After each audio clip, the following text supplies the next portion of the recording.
नवीन ठिकाणी गेल्यानंतर आपल्याला थोडंसं रोळायला वेळ लागतोच.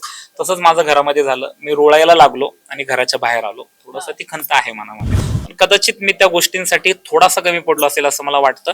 जिथे जिथे मला स्टँड घ्यायचं होतं तिथे तिथे मी घेतला. जवळजवळ 3 ठिकाणी मी स्टँड घेतला. पण बाकीच्या गोष्टींमध्ये मी थोडासा अबोल राहिलो. तीच गोष्ट थोडंसं हे झाली. प्रत्येकाच्या डोळ्यात अश्रू होते आणि प्रत्येकाने माझं दर्शन घेतलं. अर्थात ते माझं दर्शन घेतलं नाही, ते वारकरी संप्रदायाच्या विचारांचं दर्शन घेतलं त्यांनी. तर कोणी प्रतिस्पर्ध्याचं दर्शन घेत नाही, तर ह्यांनी माझं सर्वांनी दर्शन घेतलं. मंडळी नमस्कार, मी प्रेरणा. तुम्ही बघताय साम टीव्ही. सध्या बिग बॉस मराठीच्या नव्या सीझनचा खेळ जो आहे तो दिवसेंदिवस थरारक होत चाललाय, इंटरेस्टिंग होत चाललाय. आणि यातच पहिल्या आठवड्यात आणखी एक स्पर्धक जो आहे तो घराबाहेर आलेले आहेत आणि ते म्हणजे पुरुषोत्तम दादा पाटील, रामकृष्ण हरी. आणि मला वाटतं एक वेगळी जर्नी राहिली आहे तुमची या सगळ्या प्रवासात. आणि या सगळ्यात असं काय वाटतंय, कुठे चुकलंय की आपण पहिल्या आठवड्यात तेवढं खुलता आलं नाहीये, सगळ्यांमध्ये मिसळता आलेलं नाहीये का? रामकृष्ण हरी, जय शिवराय. खरं मला अपेक्षित नव्हतं इतक्या पहिल्याच वीक मध्ये मी बाहेर पडेल. कारण की मी जे सीझन पाहिले त्याच्यामध्ये सेकंड वीक मध्ये एलिमिनेशन चालू होतं. असं मला वाटत होतं की मी निदान 15 दिवस तरी त्या घरामध्ये राहील. कारण की कुठेही आपण गेलो तरी नवीन ठिकाणी गेल्यानंतर आपल्याला थोडंसं रोळायला वेळ लागतोच. तसंच माझं घरामध्ये झालं. मी रोळायला लागलो आणि घराच्या बाहेर आलो. थोडंसं ती खंत आहे मनामध्ये. असं वाटतं की गेम लवकर कळला असता किंवा सगळ्यांमध्ये मैत्री झाली असती व्यवस्थित, तर आणखीन काही आठवडे राहता आलं असतं किंवा ते खेळता आलं असतं.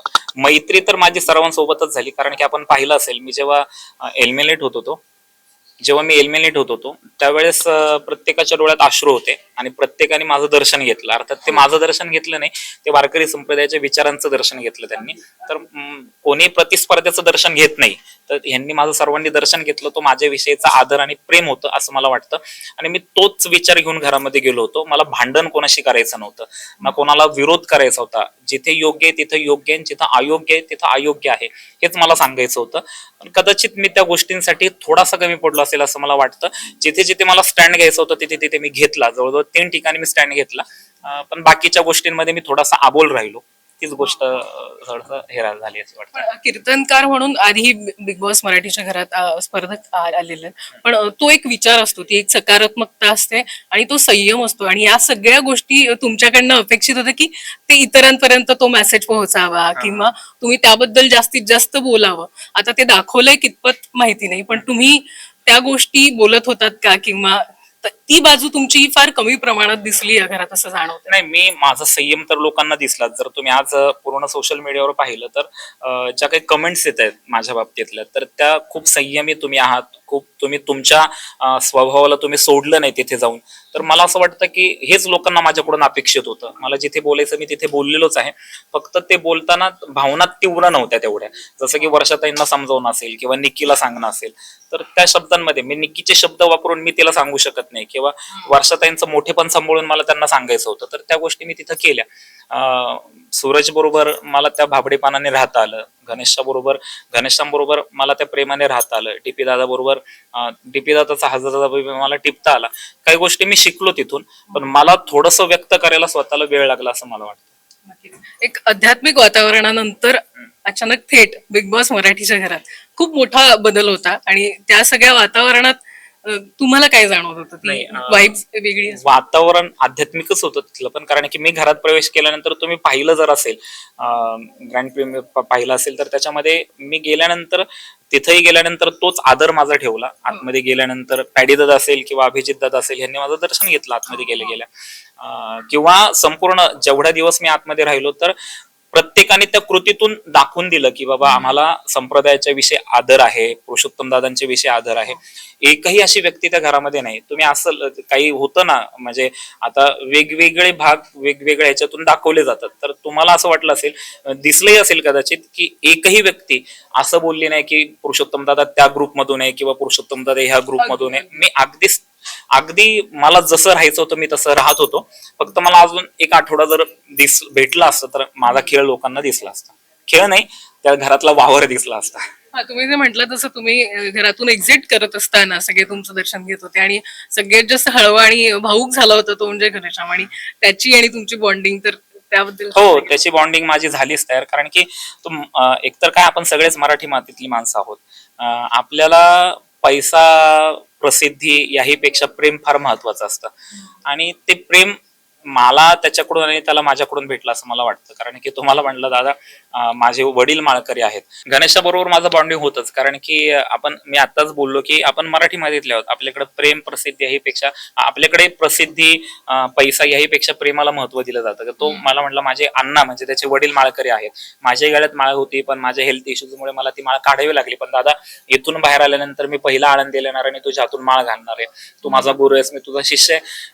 असं अशा पद्धतीने बॉन्डिंग तयार झालं होतं. त्याच्यामुळे मी घरातून बाहेर पडतोय तर प्रत्येकाच्या डोळ्यात पाणी आलं. सूरज रडला, अंकिता खूप रडली, घनश्याम खूप रडला. ह्या गोष्टी मलाही भावूक करतायत, आताही भावूक करतायत त्या गोष्टी. पण काय वाटतं की घरात गेल्यानंतर काही ठराविक स्पर्धक जे आहेत तेच बोलतात आणि त्यांच्यामुळे इतरांना बोलण्याची संधी मिळत नाही का, असं होतंय का? हो तसं होतंय. आता ती आमची पण चूक म्हणली पाहिजे की आम्ही व्यक्त होत नाहीये तिथं. म्हणजे मीही व्यक्त होत नव्हतो आणि बाकीचे घरातले सदस्य जसं की पॅडी दादा पण व्यक्त होत नाहीये. पॅडी दादा खूप समजूतदार आहे. घरातली जबाबदारी प्रत्येक जण अतिशय योग्यपणे पार पाडतोय. पण आम्हाला हेच कळत नव्हतं की बोललं पाहिजे. की जसं की निक्की बोलते, प्रत्येक गोष्टीला बोलते. निक्कीचं एकच काम आहे नाश्ता करण्याचं, ते तेवढं करते ती दिवसभर बोलतच असते. आम्हाला तेच जमलं नाही. आम्ही काम करतो पण काम करत होतो पण बोलत नव्हतो. तिचं काम कमी आणि बोलणं जास्त असं होतं. त्यामुळे ते आता समजलंय सगळ्यांना. सगळे आता त्यांच्या त्यांच्या पद्धतीने हे करतील. पण अभिजित दादा त्याच्या डोक्यात गेम प्लॅन आहे पूर्ण प्रॉपर. आणि त्याच्याशी बोलताना ते जाणवत आहे जाणवतंय ते जाणवतंय त्याच्या बोलण्यातून नाही कृतीतून पण जाणवतंय.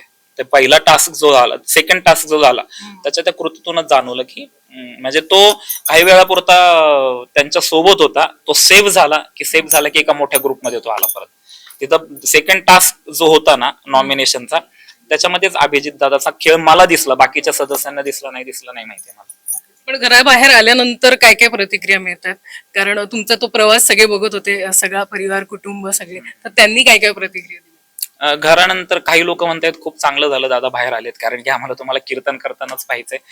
काही लोक म्हणतायत की दादा तुम्ही नव्हतं यायला पाहिजे, तुम्हाला अजून संधी भेटली असती तर संयमाने खेळ कसा खेळतात हे तुम्ही दाखवून दिलं असतं. आणि तुम्ही जर पाहताय तर ज्या प्रतिक्रिया आहेत त्या प्रतिक्रिया तशाच आहेत. दादांना संधी भेटली पाहिजे होती किंवा दादा बाहेर आलेत, अशा संमिश्र प्रतिक्रिया आहेत. पण कोणी असं खूप नकारात्मक माझ्या त्या वाटचालीला घेते असं मला वाटत नाहीये. आणि बिग बॉसनी मला ही संधी दिली, कलर्स मराठीने मला संधी दिली लोकांपर्यंत पोहोचण्याची वेगळ्या माध्यमातून. त्यामुळं त्यांचं तर मी सदैव ऋणी राहणारच आहे. अरबाजने नॉमिनेशन टास्क मध्ये जे केलं त्यामुळे तुम्ही आज घराबाहेर आहात, काय वाटतं? त्याच एका कारणामुळे मी घराच्या बाहेर आहे. इथे काहीतरी गोष्टी सॉर्ट झाल्या असत्या. त्याच एका कारणामुळे मी घराच्या बाहेर आहे, कारण की त्याला वैभवला सेव्ह करायचंच होतं. कारण की वैभव हा म्हणजे जसं रितेश भाऊ पण म्हणले की अरबाजची सावली म्हणजे वैभव आहे. वैभव दिसतच नाहीये, अरबाजच दिसतोय. अरबाज 1 आणि अरबाज 2 असं म्हणजे तो अरबाज. पण त्याला वैभवला सेव्ह करायचं होतं आणि निखिल एक स्ट्रॉंग प्लेअर आहे म्हणून त्याने निखिलला पहिलं विचारलं. तर ती नॉमिनेशन प्रक्रियाच हे होती. आणि आता माझ्या बरोबर जे नॉमिनेशनला होते वर्षाताई, तर त्या बाहेर जाणं शक्यच नाहीये. एक ज्येष्ठ अभिनेत्री आहेत, त्यांच्याविषयी आदर आहे, मला स्वतःला आदर आहे आणि सगळ्यांना आदर आहे त्यांच्याविषयी. त्याच्यानंतर अंकिताताई होती की जिचा एक चाहता वर्ग फार मोठा आहे महाराष्ट्रामध्ये, त्याच्यामुळे ती बाहेर जाणं शक्य नाहीये. सूरज, मी आज सकाळपासून जेव्हा माझ्या हातात मोबाईल आला तेव्हा मी पाहतोय महाराष्ट्रातून सूरजला भेटणारा प्रतिसाद आणि त्याला जो प्रतिसाद मिळतोय सूरजला महाराष्ट्रातून, मला असं वाटतं तो योग्य प्रतिसाद आहे. कारण की तो खूप भोळा आहे, खूप भाबडा आहे आणि खूप असा मातीतून आलेला व्यक्ती आहे. खूप स्ट्रगल त्याने त्याच्या आयुष्यामध्ये केलेलं आहे. म्हणजे आता मी त्याच्याविषयी बोलतोय तरी माझ्या डोळ्यामध्ये पाणी आलेलं आहे. इतका तो खूप भोळा आहे, खूप भाबडा आहे. त्याला कळतच नाही तिथं कसं वावरावं, पण तो त्याच्या साधेपणाने त्याने संपूर्ण महाराष्ट्राला जिंकलेलं आहे. तर मला असं वाटतं त्याला खेळता जरी येत नसलं तरी मी महाराष्ट्राला विनंती करेल की तुम्ही त्याला पुढे पुढे पुढे पुढे नेत जा, त्याला भरभरून वोट करा. त्याच्यानंतर डीपी दादा होता, तर डीपी दादाचा हजरजबाबीपणा आणि बहुआयामी व्यक्तिमत्व हे त्याला पुढे घेऊन जाणारच होतं. राहिलं योगिताचा फेस परिचित आहे लोकांना. मी थोडस तिथे कमी पडलो असं मला वाटतं, त्याच्यामुळे कदाचित मी बाहेर आलोय. आणखी काही प्रश्न आहे ज्याच्यामधनं तुम्हाला स्पर्धकांचे काही गुण आहेत त्याच्याबद्दल सांगायचंय? तर डॉमिनेट करणारा स्पर्धक कोण आहे, काय वाटतं? डॉमिनेट मीन्स कुणाला बोलू न देणं आणि स्वतःच पुढे करणं. निकी. मिळून मिसळून राहणारा स्पर्धक कोण आहे? डीपी दादा. उगाच काड्या करणारा कोण आहे? तसं मला तर वाटत नव्हतं, पण आता जे काल रितेश भाऊंनी केलं, कारण की माझ्यासोबत असं कोणी बोललंच नाही ह्याच्याविषयी किंवा त्याच्याविषयी असं कोणी बोललेलंच नाही, किंवा घनश्याम पण बोलला नाही. पण घनश्यामला ते काल बऱ्याच त्याच्या गळ्यामध्ये ते फ्रेंडशिपचे ते हे गेले, त्याच्यामुळे मला वाटतं त्याला जास्तीत जास्त हा मिळालं. त्याच्यामुळे तो आहे, आणि आर्या एक आहे असं वाटतं मला. आगीत तेल ओतणार कोण आहे घरात?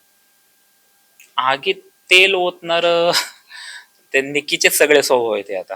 हो का? हा. बरं, बरं. यारो का यार यारो का यार डीपी दादा. कॉपी करणार कोण आहे जे जान्हवी. इतरांना कॉपी? जान्हवी जान्हवी. जान्हवी आणि वैभव. स्ट्रॉंग कंटेस्टंट जसं काल सांगितलं, पण त्या व्यतिरिक्त अभिजित व्यतिरिक्त कोण वाटतं? नाही, मला अरबाज नाही वाटत स्ट्रॉंग, अभिजितच वाटतो मला स्ट्रॉंग. काय कारण?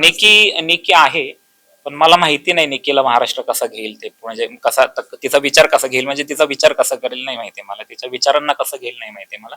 अभिजितला गेम कळलेला आहे, त्यामुळे तो म्हणजे आहे, तो खेळेल आणि तो टॉप 5 मध्ये येऊन विन पण होईल असं मला वाटतं. घरात ठाम मत मांडणार कोण आहे असं स्पर्धक?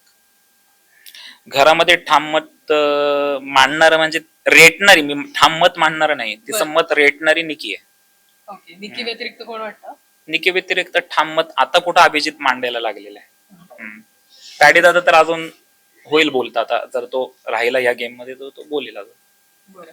तुमचा एक आठवड्याचा जो प्रवास होता तो छान होता, आणि अर्थात तुम्हालाही बाहेरून प्रतिक्रिया त्या मिळत असतील, सोशल मीडिया असेल किंवा बाकीच्या माध्यमातून. पुढची जर्नी तुमची कीर्तनाची जी असेल ती बघायला नक्कीच आवडेल, आणि पुन्हा एकदा काही रियालिटी शोज किंवा अशा पद्धतीनेही तुम्ही याल की नाही तर त्याचीही वाट बघतोय. नक्की. शुभेच्छा. धन्यवाद रामकृष्ण हरी, तुमच्याशी बोलून खूप छान वाटलं. जय शिवराय. थँक्यू.